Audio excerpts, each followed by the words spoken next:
Mega भरतीच्या नियुक्तीपत्राबाबत मुंबई उच्च न्यायालयाने घातलेली स्थगिती आजपर्यंत कायम ठेवण्यात आलेली आहे। त्यामुळे त्यावर आज मुंबई उच्च न्यायालयात सुनावणी केली जाणार आहे। येत्या 6 तारखेपासून मुंबई उच्च न्यायालय मराठा समाजाला दिलेल्या आरक्षणासंदर्भात सलग सुनावणी घेऊन अंतरिम स्थगितीबाबत 6, 7 आणि 8 फेब्रुवारीपर्यंत निर्णय घेणार आहे।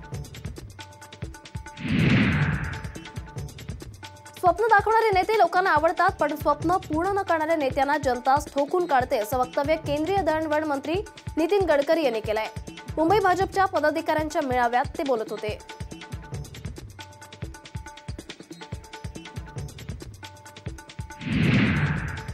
सपने दिखाने वाले लोग नेता लोगों को अच्छे लगते हैं, पर दिखाए हुए सपने अगर पूरे नहीं किए तो जनता उनकी पिटाई भी करती है। इसलिए सपने वही दिखाओ जो पूरे हो सकते हैं। कल्याणमध्ये वंचित बहुजन आघाडीची जाहीर सभेत असदुद्दीन ओवैसींनी भाजप आणि काँग्रेसवर जोरदार टीका केली आहे। मतं तोडण्यासाठी नाही तर जोडण्यासाठी आल्याचं सांगत प्रकाश आंबेडकरांना साथ देण्याचं आवाहन ओवैसींनी यावेळी केलंय।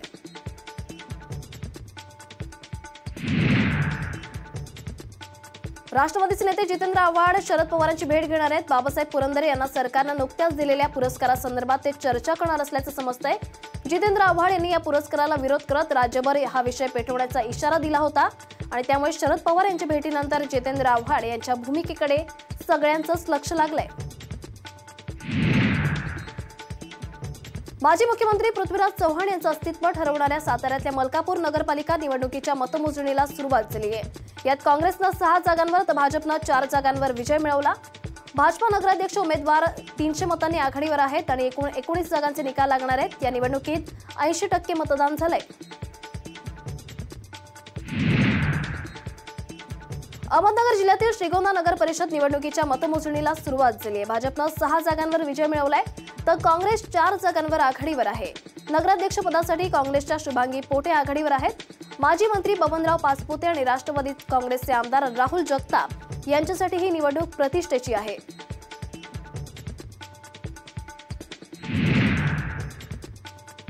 शिवसेना आमदार प्रताप सरनाईक आणि भाजपचे मंत्री डॉक्टर रणजित पाटील यांच्यात अनोखी युती झालेली आहे। हे दोघेही व्याही होणार आहेत। युवा सेनेचे सचिव पूर्वेश सरनाईक हे रणजित पाटील यांच्या मुलीसोबत लग्न करणार आहेत। सरनाईक पाटील कुटुंबात पारंपरिक पद्धतीने सुपारीचा कार्यक्रम पार पडलाय। फेब्रुवारी महिन्यात त्यांचा साखरपुडा होणार असून मे महिन्यात हा विवाह सोहळा रंगणार आहे।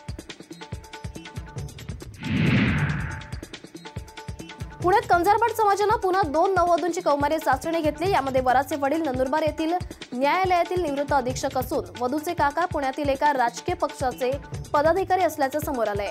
नुकताच हा विवाह कोरेगाव पार्क इथे पार पडलाय आणि याआधी गेल्याच महिन्यात इंग्लंडमध्ये उच्च शिक्षण घेतलेल्या वरानं नववधूच्या कौमार्य चाचणीला परवानगी दिल्यानं कंजारबाट समाजावर राज्यभरातून टीकेचा भडीमार झाला होता।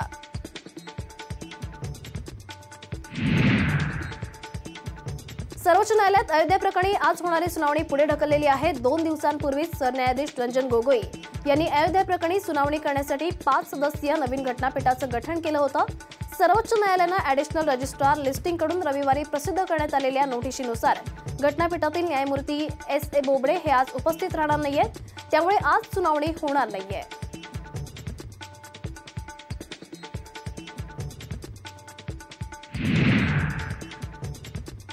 गेल्या अनेक महिन्यांपासून कॅन्सरशी लढणाऱ्या माजी संरक्षण मंत्री मनोहर पर्रिकरांचा जोशपूर्ण चेहरा रविवारी गोवेकरांनी अनुभवला।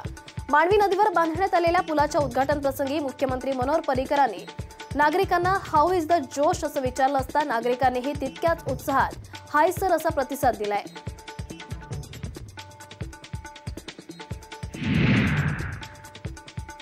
संरक्षण मंत्री निर्मला सीतारामन यांनी बंगळुरूत माजी सैनिकांसह उरी द सर्जिकल स्ट्राईक चित्रपट पाहिला। यावेळी चित्रपट पाहिल्यानंतर निर्मला सीतारामन यांनी माजी सैनिकांना हाऊ इज द जोश अशी विचारणा केली। यावेळी माजी सैनिकांनी हाय सर असा प्रतिसाद देत संपूर्ण थिएटर दणाणून सोडलं।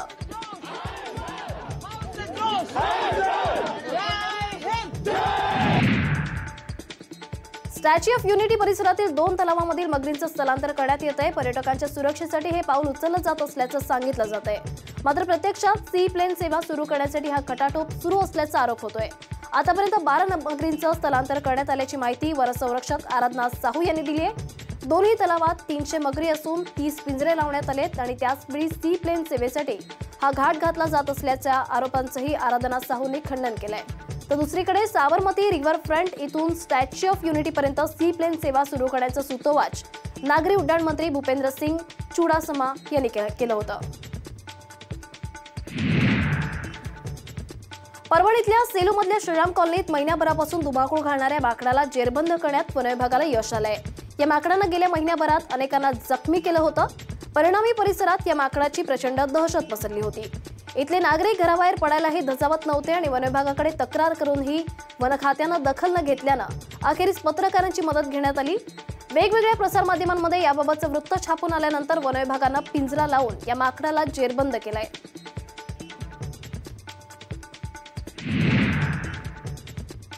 शताब्दी एक्सप्रेसच्या जागी धावणाऱ्या ट्रेन 18 या रेल्वेला वंदे भारत एक्सप्रेस असे नाव देण्यात आलेले आहे। वंदे भारत एक्सप्रेस दिल्ली ते वाराणसी दरम्यान 160 किलोमीटर प्रति तास इतक्या वेगानं धावणार आहे।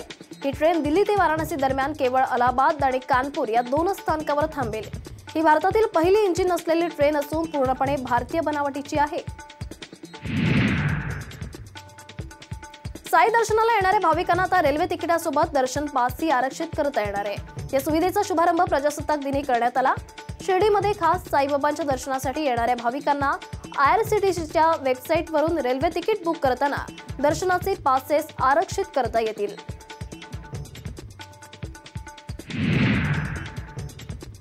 नवी मुंबईतल्या वाशी इथल्या संकल्प लॉजमध्ये एका महिलेची गळा कापून हत्या करण्यात आली आहे। मंदा सुखदारे असं मृत महिलेचं नाव आहे। संध्याकाळच्या सुमारास एक व्यक्ती तिला घेऊन लॉजमध्ये आला होता, मात्र थोड्या वेळानं संबंधित व्यक्ती घाईघाईत लॉजमधून निघून गेल्यानं तिथल्या कर्मचाऱ्यांना संशय आला।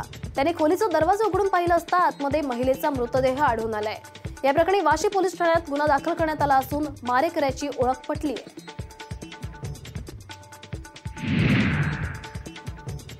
मानवत शहरातील बस स्थानक परिसरातील शिवशंकर हॉटेलमध्ये गॅस सिलेंडरचा स्फोट झाला। या घटनेत हॉटेलमधील 2 जण जखमी झालेले आहेत। त्यांना उपचारासाठी मानवत ग्रामीण रुग्णालयात दाखल करण्यात आलंय। या घटनेत हॉटेलमधील सामान पूर्णपणे जळून गेलेलं आहे। औषधं खराब आढळल्यास कंपन्यांना मोठा दंड बसण्याची शक्यता आहे। औषधाचं 1 युनिट जरी कमी दर्जाचं किंवा खराब आढळल्यास किंवा पॅकेजिंग डाऊन दर्जाचं आढळल्यास संबंधित उत्पादकाला त्या औषधाच्या संपूर्ण बॅचसाठी दंड आकारला जावा अशी तरतूद औषध आणि प्रसाधनं कायद्यामध्ये करण्याचा प्रस्ताव केंद्रीय औषध नियंत्रण संस्थेनं सादर केलाय।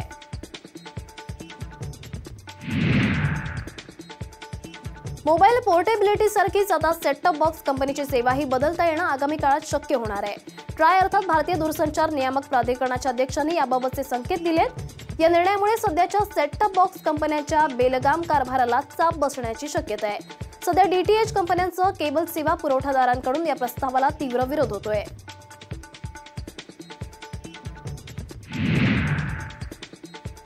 फिलिपिन्सच्या सुलू प्रांतात एका चर्चमध्ये झालेल्या स्फोटात 27 जण ठार झाले तर 77 लोक जखमी झालेत। जोलो कॅथड्रल चर्चमध्ये प्रार्थना सभा सुरू असताना अतिरेक्यांनी हा दुहेरी स्फोट घडवला। IEDच्या माध्यमातून हा स्फोट घडवण्यात आलेले हे 2 स्फोट मिनिटभराच्या अंतरानं झालेत। या स्फोटानंतर प्रार्थना स्थळांसह महत्त्वाच्या ठिकाणच्या सुरक्षा व्यवस्थेतही वाढ झालेली आहे।